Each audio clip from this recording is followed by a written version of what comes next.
எவ்வளவு லேட்டா எழுந்திரிச்சாலும் சரி 10 நிமிஷம் போதும் இதை செஞ்சு முடிக்கிறதுக்கு. ஃபர்ஸ்ட் ஊற வச்ச வெள்ளை சுண்டலை வேக வச்சு எடுத்துக்கோங்க. ஒரு பேன்ல ஆயில் விட்டு காஞ்சதும் கடுகு உளுத்தம்பருப்பை போட்டு தட்டிய பூண்டு ஆட் பண்ணிக்கோங்க. நெக்ஸ்ட் கருவேப்பிலை, வரமிளகாய் அண்ட் வெங்காயத்தை போட்டுக்கோங்க. தேவையான அளவு உப்பு சேர்த்து தக்காளியை ஆட் பண்ணிக்கோங்க. தக்காளி வதங்கினதும் சிக்கன் மசாலா பவுடரை போட்டு தேவையான அளவு தண்ணீர் விட்டு கொதி வந்ததும் பாயில் பண்ண சென்னாவை ஆட் பண்ணிக்கோங்க. நல்லா மிக்ஸ் பண்ணிட்டு 5 மினிட்ஸ் கழிச்சு கருவேப்பிலை தூவி சர்வ் பண்ணுங்க. இந்த சென்னா கிரேவி தயிர் சாதம், லெமன் சாதம், ரசம் சாதத்திற்கு அல்டிமேட் காம்போங்க. அண்ட் இந்த ரெசிபி ஒர்க்கிங் உமனுக்கு யூஸ்ஃபுல்லான ரெசிபிங்க. ஹாய் ஃப்ரெண்ட்ஸ், நான் உங்கள் விஜய். இன்னைக்கு நாம பெப்பர் சிக்கன் கிரேவி எப்படி செய்யுதுன்னு பார்க்க போகிறோம். ஒரு பேனில் நல்லெண்ணெய் 100 ml ஆட் பண்ணிக்கோங்க. நறுக்கிய வெங்காயம் 5 ஆட் பண்ணி வதக்கிக்கோங்க. இதோட 10 பல் பூண்டு, பெரிய வெங்காயம் மிக்சியில் அரைச்சி வதக்கிய வெங்காயத்தோட ஆட் பண்ணி வதக்கிக்கோங்க. இதோட கறிவேப்பிலை போடுங்க. போன்லெஸ் சிக்கன் 1/2 கிலோ வதக்கிய வெங்காயத்தோட ஆட் பண்ணி நல்லா வதக்கி விடுங்க.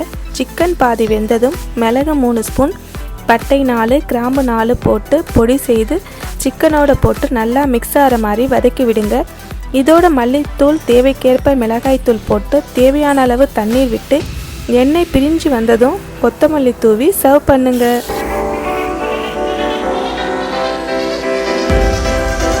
ஹாய் ஃப்ரெண்ட்ஸ், இன்னைக்கு நாம ஈஸி அண்ட் டேஸ்டியாக வெஜ் மேகி எப்படி செய்யறதுன்னு பார்க்க போகிறோம்.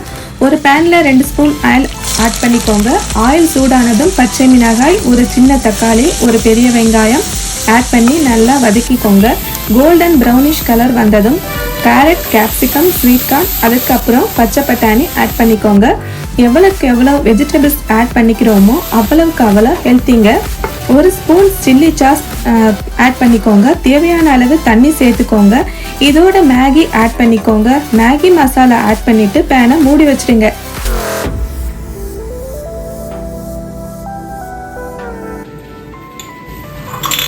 இந்த கன்சிஸ்டன்சி வந்ததுக்கு அப்புறம் கொத்தமல்லி தூவி சூடா சர்வ் பண்ணுங்க. டேஸ்டியான நூடுல்ஸ் ரெடி. ஹாய் ஃப்ரெண்ட்ஸ், இன்னைக்கு நாம கொத்தமல்லி புதினா துவையல் எப்படி செய்யறதுன்னு பார்க்க போறோம். ஒரு கரண்டி ஆயில் விட்டு 1/2 கட்டு மல்லி அதை நல்லா வதக்கிக்கிட்டு, புதினா 1 கைப்பிடி, கருவேப்பிலை 1 கைப்பிடி போட்டு நல்லா வதக்கிட்டு, இதோட வரமிளகாய், உப்பு தேவையான அளவு, புளி 1 நெல்லிக்காய் அளவு, பெருங்காயத்தூள் 1/2 ஸ்பூன் எல்லாத்தையும் சேர்ந்து வதக்கி ஆற வச்சு மிக்சியில நைஸா அரைச்சுக்கோங்க. அதே பேன்ல 2 கரண்டி ஆயில் விட்டு அரைச்ச பேஸ்ட்டை அந்த ஆயில சேர்த்து நல்லா வதக்கிக்கோங்க. ஒரு 2 மினிட் பேனை மூடி வச்சுட்டு 2 ஸ்பூன் நாட்டு சர்க்கரை ஆட் பண்ணி நல்லா மிக்ஸ் பண்ணிக்கோங்க. 5 மினிட்ஸ் சிம்மில வச்சு ஆஃப் பண்ணிடுங்க. சுவையான கொத்தமல்லி புதினா துவையல் ரெடி. இந்த செட்டிநாடு பொட்டேட்டோ கிரேவியை 1 டைம் ட்ரை பண்ணீங்கன்னா அடிக்கடி செய்வீங்க. அவ்வளவு டேஸ்டா இருக்கும். ஃபர்ஸ்ட் பொட்டேட்டோவை கிளீன் பண்ணிட்டு தேவையான அளவு உப்பு ஆட் பண்ணி பாயில் பண்ணி எடுத்து வச்சுக்கோங்க. பேபி பொட்டேட்டோஸை இந்த மாதிரி ஃபோர்க் வச்சு ஹோல்ஸ் பண்ணி எடுத்து வச்சுக்கோங்க. ஒரு பேன்ல 2 ஸ்பூன் ஆயில் விட்டு உளுத்தம்பருப்பு, கடலைப்பருப்பு, மிளகு, ஜீரகம், சோம்பு நல்லா ரோஸ்ட் பண்ணி ஒரு ஜார்ல டிரான்ஸ்ஃபர் பண்ணி அரைச்சுக்கோங்க. இந்த பொடியை மேக்ஸிமம் 10 டேஸ் ஸ்டோர் பண்ணி வச்சுக்கலாம். நெக்ஸ்ட் பேன்ல ஆயில் விட்டு சூடானதும் கடுகு, கருவேப்பிலை, ஆனியன் ஆட் பண்ணி நல்லா வதக்கிக்கோங்க. ஆனியன் கலர் சேஞ்ச் ஆனதும் நாம அரைச்ச பவுடரை இதோட ஆட் பண்ணி நல்லா மிக்ஸ் பண்ணி தேவையான அளவு உப்பு சேர்த்து வதக்கி சில்லி பிளேக்ஸ் ஆட் பண்ணிக்கோங்க. நெக்ஸ்ட் பாயில் பண்ண பொட்டேட்டோவை போட்டு கொஞ்சமா தண்ணி விட்டு அந்த கிரேவியோட நல்லா மிக்ஸ் ஆகிற மாதிரி கலந்து விடுங்க. நெக்ஸ்ட் சில்லி பவுடர் ஆட் பண்ணி 5 நிமிஷம் மீடியம் ஃப்ளேம் வச்சு கொத்தமல்லி தூவி சர்வ் பண்ணுங்க. இந்த மாதிரி செஞ்சு கொடுத்தீங்கன்னா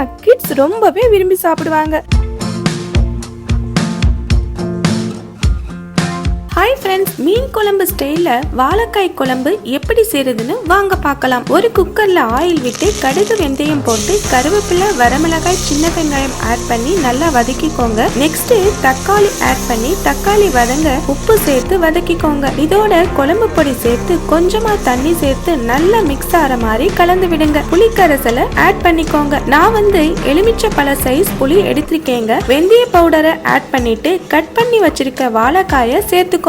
குழம்பு தண்ணியா இருக்கிற மாதிரி வச்சுக்கோங்க. நெக்ஸ்ட் ஒரு ஜார்ல தேங்காய், சீரகம் தண்ணி விடாம கொரகொரப்பா அரைச்சுக்கோங்க. 10 நிமிஷம் மீடியம் ஃப்ளேம்ல கொதிக்க விடுங்க. குழம்பு நல்லா கொதிச்சு வந்த பிறகு கொத்தமல்லி, அரைச்ச தேங்காய் மிக்ஸ் பண்ணி கலந்து விட்டு குக்கரை க்ளோஸ் பண்ணிட்டு ஒரு விசில் விட்டு ஆஃப் பண்ணிடுங்க. குக்கரை ஓபன் பண்ணி கொத்தமல்லி தூவி சூடா சர்வ் பண்ணுங்க.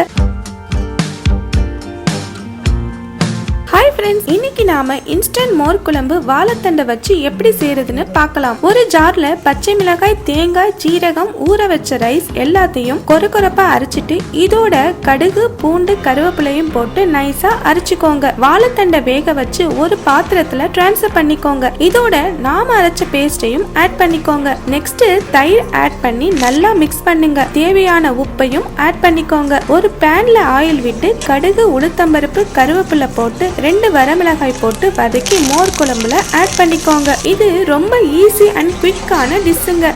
இந்த ரெசிபி பேச்சுலருக்கு ரொம்ப யூஸ்ஃபுல்லா இருக்குங்க. ஹாய் ஃப்ரெண்ட்ஸ், நார்த் சைட்ல ரொம்ப ஃபேமஸா இருக்கிற மக்கானா சாட் எப்படி செய்யறதுன்னு பார்க்கலாம். ஃபர்ஸ்ட் ஒரு பேன்ல உங்களுக்கு தேவையான அளவு மக்கானாவை நல்லா ரோஸ்ட் செஞ்சு எடுத்துக்கோங்க.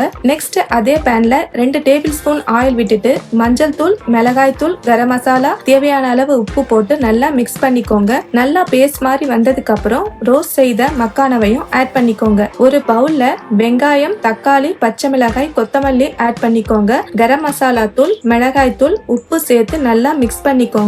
இதோட ரோஸ்டட் மக்கானாவையும் மிக்ஸ் பண்ணீங்கன்னா சுவையான மக்கானா சாட் ரெடி. இது ஒரு வெயிட் லாஸ் ஸ்நாக்ஸ்ங்க.